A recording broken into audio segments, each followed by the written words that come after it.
Hey guys, I just wanted to take some time to go over a few tips and tricks for using Springray to help you get the most out of it. So the first thing I want to cover is gain staging. Your settings on the controls here can have a big impact on how likely you are to experience distortion with Springray.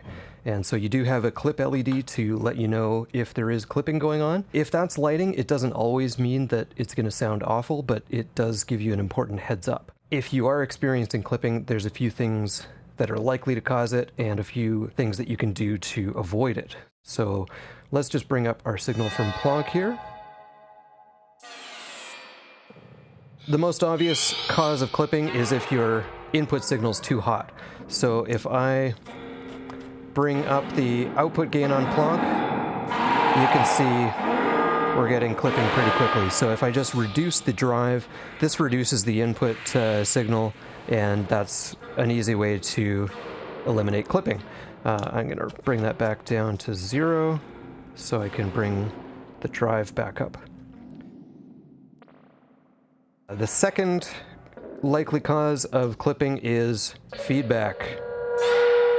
So as you bring up your feedback, you're very likely going to experience clipping. And so that's where you want to start playing around with the limiter control. An important thing to know about the limiter is that this determines the threshold of the limiter. So if it's set clockwise, you have a very high limiter threshold. If it's set counterclockwise, you have a very low limiter threshold. So you can also think of it as the most limiting counterclockwise and the least limiting clockwise.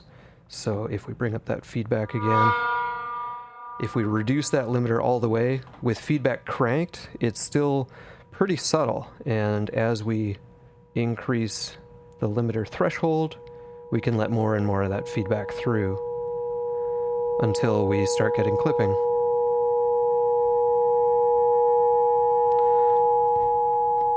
So you can hear, even though it's lighting up, it's still a pretty nice feedback tone, but it's good to ease off of it to just make sure you have a little bit of headroom. The other thing that can easily cause clipping in your signal is applying gain at the EQ or at the filter setting here. That is more likely if the Q is set counterclockwise. So what this means is we have a very wide Q. So it's going to raise or boost a very wide range of frequencies. If we turn that clockwise, it's going to narrow that Q, so we'll only raise or cut a narrow band of frequencies. So if we're boosting a wide range of frequencies, we're way more likely to experience clipping. If we have a more narrow band, then it's less likely. Which leads to the next thing. I tend to boost with the Q narrow and cut with the Q wide. So if we bring that Q to be wide again and reduce the gain, increase the feedback.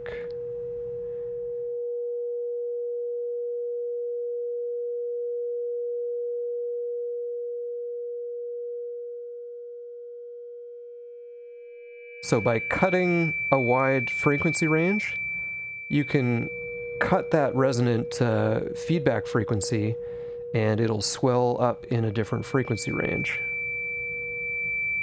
So you can play this kind of cat and mouse game with your feedback.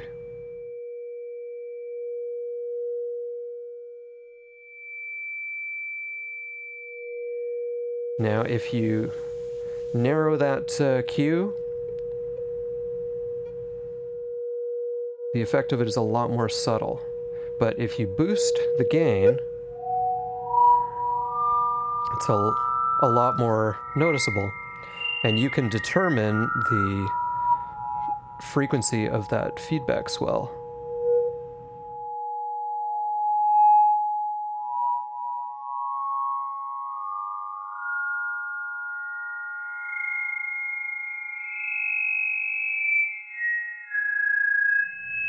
You'll notice while I'm adjusting this, I'm mainly keeping the frequency range between 12 o'clock and 9 o'clock. So if I turn that back up, I find above that it starts getting fairly shrill, and below 9 o'clock you don't get nearly as much response. This differs a little bit with the medium tank. So we were using the large tank, I've switched to the medium tank now.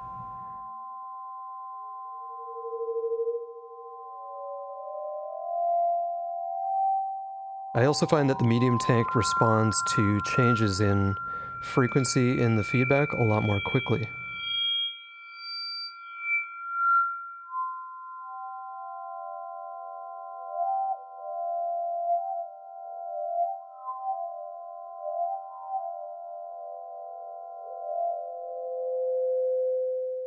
Now if I switch to the small tank, you can hear there's a pretty big jump in the noise floor.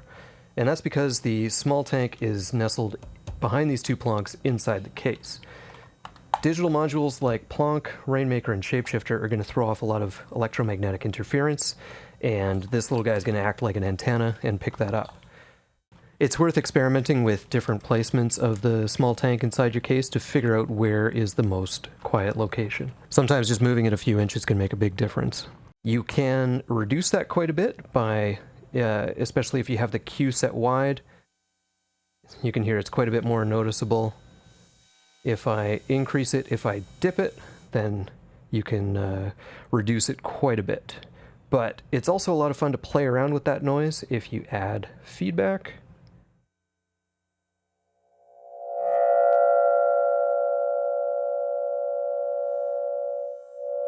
As you sweep the filter frequency, you can hear that noise jumping in and out, and you can get a pretty interesting kind of phaser, flanger-like effect. Especially if you add an LFO to the frequency. And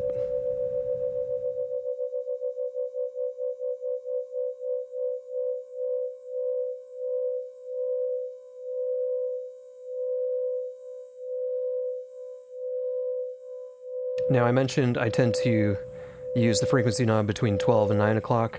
I also use the modulation attenuators very sparingly. I rarely use the full range. I usually keep these very low, especially when I'm cutting, especially with the larger tanks.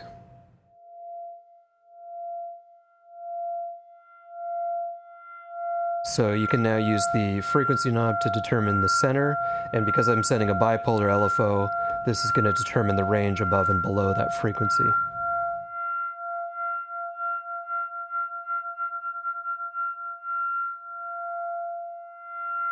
Slower LFOs will really allow that feedback to develop in tone.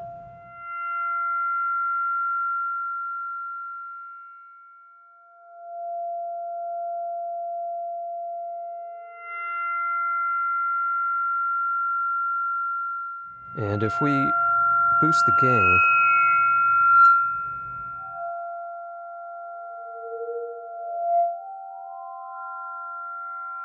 yeah, with a slow LFO you can get that interesting waterphone-like effect.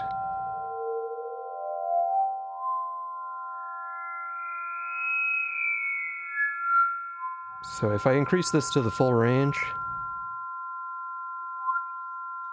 you can hear it. It's only really noticeable in particular frequency ranges, so that's why I like to keep this quite small, and then use this to determine the center. Same with the large tank.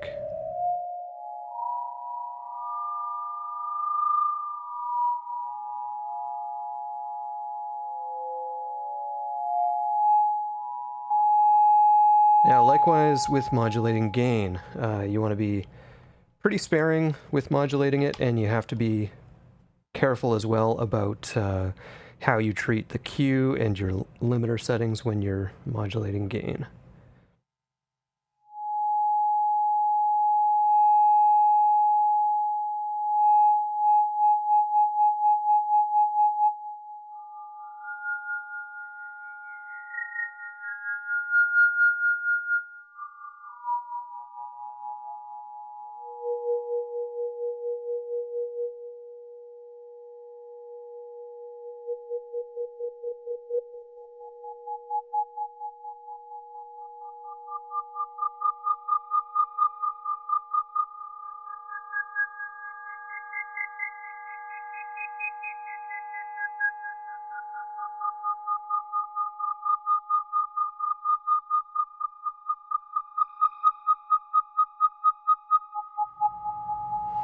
Now if we widen that, you can see I'm getting clipping already.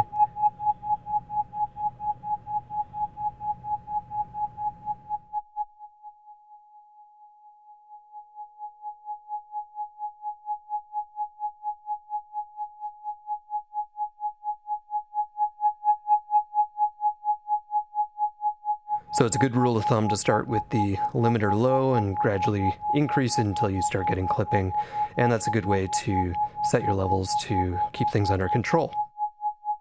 So hopefully you found these tips and tricks useful if you're getting to know Springray, and bear in mind that this is just what I find works for me. If you have different ways of using Springray, I'd love to hear about them, and feel free to experiment and find your own workflow with it. Thanks for watching.